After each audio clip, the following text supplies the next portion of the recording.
How's it going, everybody? I hope everybody is well. So in this video, I'm going to be showing you how to operate the Radioddity GM-30 handheld GMRS radio.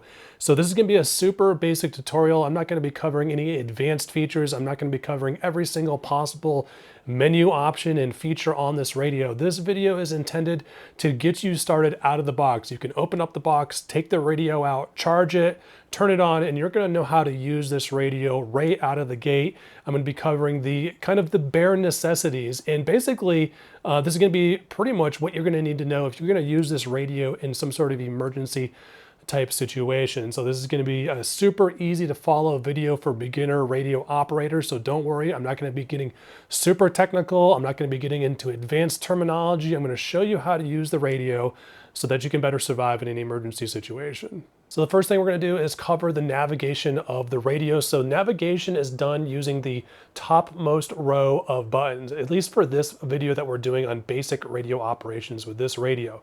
So to the left, the leftmost button is going to be your main menu button. This is the button that you're going to use to get into the menu, and it's also the button that you can use to switch between what's called channel mode and frequency mode, okay? And then you have your up button and your down button. These are going to be used for navigating the menus and also for navigating various screens on your radio. And then the last button is going to be what's known as the back button, also known as a return button, okay? So this is how you'll get out of menus or get out of certain screens or go back.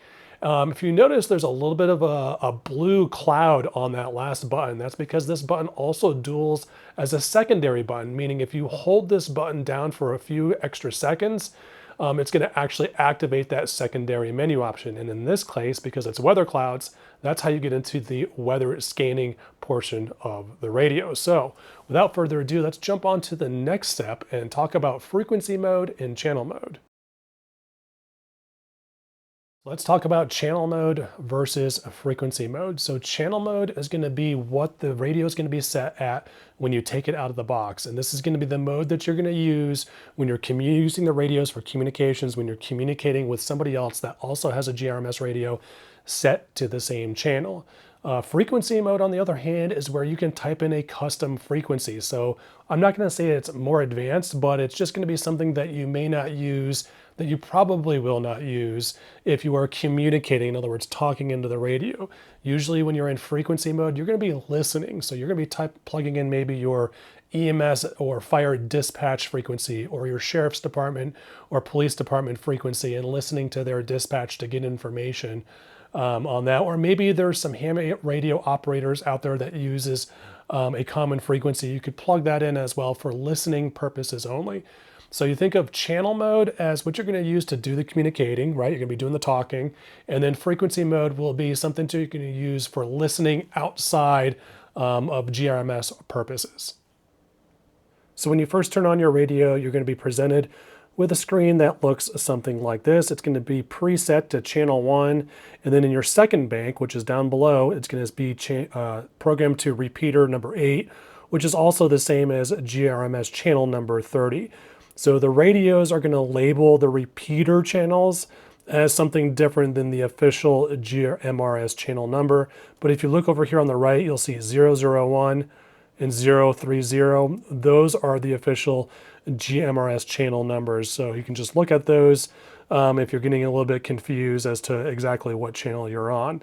Otherwise, if you're going to use channel 1 through 7, and then 15 through 22, then you just simply type in the channel number that you want or use the up and down button to navigate to those channels.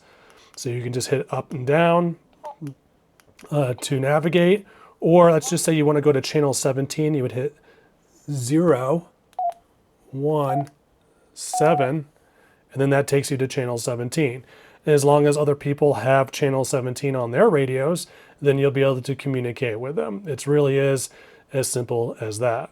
Now, what's really cool about this radio is you can program in 2 channels at once and then just navigate between just those 2 channels so that you're not constantly, reprogramming in the channels. So if you notice that on the left here, we have an arrow pointing to the right. I'm kind of put it in the center of the screen here, and that's pointed at channel or CH17.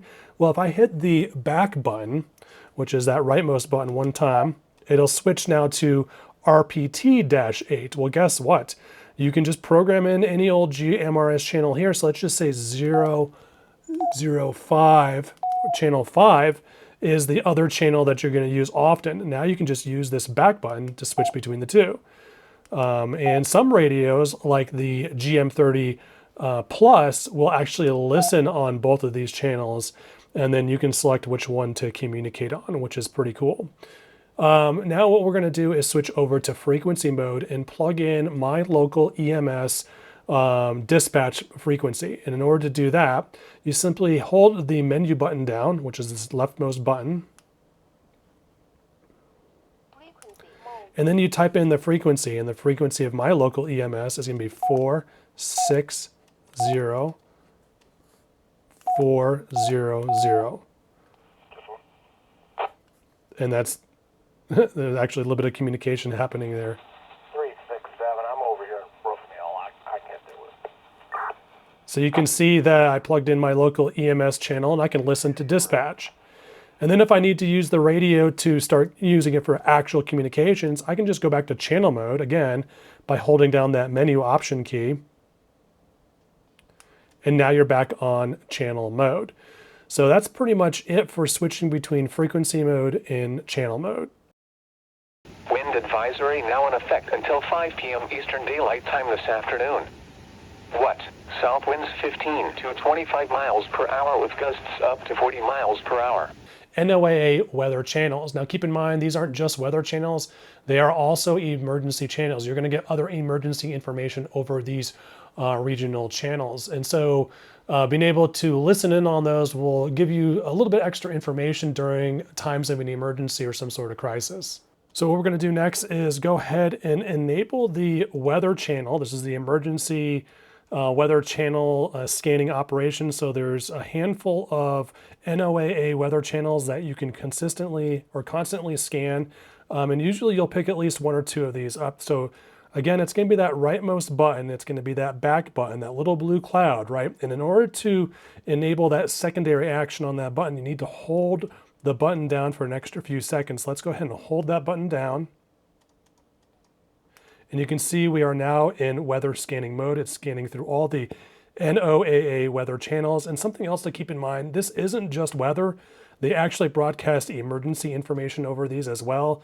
When I was in Tennessee, they were broadcasting a potential dam break over, I believe it was channel 3 or 4 when I was down there in Mountain City. Now to stop the scanning, you just hit that back button and you can see here that scanning has stopped. Maybe you know your local NOAA weather channel or regional channel is going to be 2. That way you can just go to 2 and leave it on there all the time and you won't get as much static. And then to get back to channel mode or whatever mode you previously were on, you just hold that back button again, or the blue cloud button, I guess you could say. And then you're just back over here at your normal radio operation screen. So let's talk about squelch for a second. Squelch is going to be one of the first menu options that we're going to be looking at on this radio. And what squelch does is allow you to filter out weaker or stronger signals. So the lower the squelch number, the more weaker signals that you're going to allow to be coming through the speaker of your radio. In other words, the squelch turns the speaker on and off depending on whether it detects static or not. So if you have squelch set to the highest setting, let's say like a 7 or a 9, then the signal that's coming into the radio has to be super strong, crisp, and clear. Otherwise, if you want to listen to maybe more broken up signals, more broken up chatter, maybe in an emergency situation, you want to be listening for those weaker signals, especially if there's people for help, then you would set your squelch at a lower number, the lowest possible number, so that even the most weakest signals are making it through and the speaker is activating. So squelch is quite literally at the point at which the speaker allows noise to come through it for either a weak or strong signal. So again, the lower the number, the more weaker signals are going to be broadcast through the speaker. A higher number will filter out those weaker signals, okay? So generally speaking, I like to keep my radio to the default of 3, but for the purposes of this example, we're going to go ahead and just set it to a 2 just to kind of show you how to navigate the menus and change a menu option. So what we're going to do now is change squelch. We're going to actually make it a little less sensitive so that we can pick up a little bit more in terms of fainter signals, I guess you could say. So the quality of the signal that will be coming in will be a little bit less. We might hear a little bit of static with some of the communications. And if it becomes a problem, we can always change it back. So hit the menu button. And then what we're going to do is navigate until you find the squelch menu option. It could be several options. There's no particular place where this could be, but just use the up arrow or the down arrow, depending on which direction you want to go, and click it until you find squelch. Now that we're on the squelch menu item, we want to change that from a 3 to a 2. So what we're going to do is hit the menu option again, and we're going to hit the down arrow, which makes it a 2. And then we're going to confirm this setting by hitting menu option again. And that's it. We are now on squelch setting of 2, and we can hit the back button to return to our main screen. So last but not least is actually operating the radio. It's super simple. You've got a broadcast button on the side of the radio here. It's a rectangular button. It's vertical rectangular button that you will push and hold when you want to speak into the radio. So basically how you talk into the radio is you're going to hold that button, count to 1 Mississippi in your head, and then say what you want to say, and then count to 1 Mississippi in your head again, and then release the button. And the reason why you want to have a 1 second delay in there is that way you don't accidentally cut yourself off when you're talking or cut yourself off when you're about to talk. You might start talking and not knowingly start talking before you actually push the button. That happens a lot. When I was in the Army, I was a radio operator. People were constantly like, they'd start talking and then click the button, not realizing that they cut off the first part of what they were saying. And sometimes it can be a couple seconds and you don't even know it. So just conscientiously hold that button down for a second. This is Whiskey Sad 245. Can anybody hear me? Over. 1 Mississippi. Let go of the button, right? So again, in your head, just kind of use a 1 second rule, a good 1 second before and after, and everything should be good to go. So that pretty much concludes this tutorial. Hopefully this gives you a super basic idea on how to operate the GM-30 radio. Again, this is just super basic operations out of the box. You don't have to go any more technical than this. You don't have to go more advanced than what we covered here for basic emergency use. You know how to plug in a frequency for your EMS.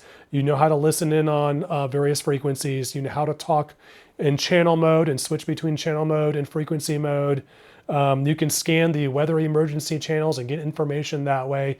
You're going to be way better off than you were before, but if you do want to deep dive into more advanced features, you're going to want to subscribe because I'm going to be getting into some more advanced features of the radio just to make your communications even that much more better. So thanks for tuning in, and I'll see you in the next video.